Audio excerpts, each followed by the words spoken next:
Once upon a time in a land far, far away, nestled between snow-capped mountains and whispering woods, there was a small village. This village was known for its cobblestone streets, its cozy cottages, and most of all, for its people whose hearts were as warm as their hearths. But one evening, a shiver went down the village's spine. A rumor, swift and chilling, spread through the cozy corners of the town like wildfire in the dry grass. It spoke of a beast, a huge wolf that was said to be prowling the outskirts of their beloved village. This wolf was no ordinary creature. It was huge, they said, with fur as dark as the moonless night and eyes that glowed like embers.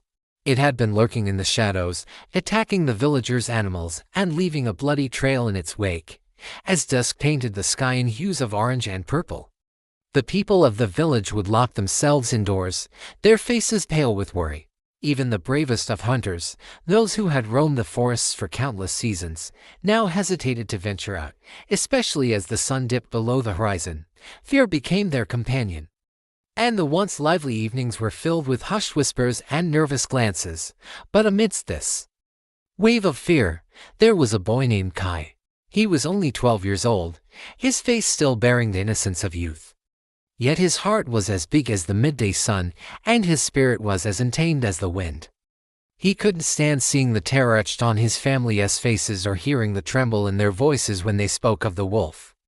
One evening, as the twilight deepened and the shadows grew longer, he slipped out of his house. Clutching a sturdy stick and a small lantern in his hand, he ventured into the darkness, determined to confront the wolf. His steps were light, his chin held high, and the flickering lantern light danced in his determined eyes. The forest seemed to come alive with danger. The tall trees loomed over him like menacing giants, and the hoot of an owl sounded like a warning cry in the stillness. But Kai pressed on. The thought of his village cowering in fear fueled his determination. He walked past the whispering trees, his ears sharp for any sound, his eyes scanning the darkness. After what felt like hours, he saw it, a large cave hidden among the tree roots, and the wolf's presence could be felt even from a distance. With a deep breath, Kai crept closer. The growl that emerged from the cave was like the rumble of thunder, sending shivers down his spine. Yet he stood his ground, his grip tightening on his stick. As he peered into the darkness, he saw it, the wolf. It was indeed huge, its fur matted and dirty, its eyes reflecting a mixture of hunger and fear. But what Kai noticed next made his heart ache. The wolf was caught in an old hunting net, its limbs tangled and its body trembling. In that moment, the fierce look in the wolf's eyes softened, replaced by pain and fear. For a moment, Kai stood there, the image of the trapped animal tugging at his heartstrings. Then, gathering his courage, he spoke in a soft yet firm voice. "You don't have to be afraid," he said, and the wolf turned its head, its ears pricked up, listening intently. "I won't hurt you," Kai continued, taking a step forward. And in that simple statement, there was an honesty that echoed in the silent woods. With careful hands, he took out his small knife, the blade glinting in the lantern light, and began to cut the ropes. The wolf watched him, its eyes wide, as if sensing the kindness behind the young boy's actions. Finally, with a jerk of its head, it broke free from the net and stood there, shaking its wet fur. For a moment, it stared at Kai, its eyes reflecting the flickering lantern light.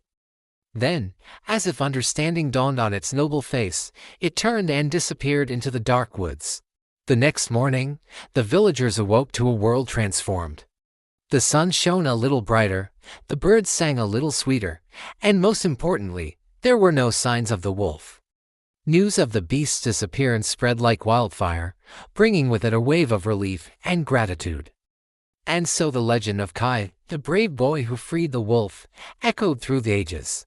It became a tale whispered around hearts, a reminder that courage doesn't always roar, but can sometimes be found in the quietest of voices. For Kai, his act of bravery didn't end with the freeing of the wolf. It became a beacon of hope, illuminating the path for many young hearts to follow. And that, dear friends, is the tale of bravery, kindness, and the extraordinary bond between a young boy and a wolf. Until next time, may your days be merry and bright. And may your heart be filled with the courage to face your fears and the kindness to understand. the silent cries of those in need. Goodbye.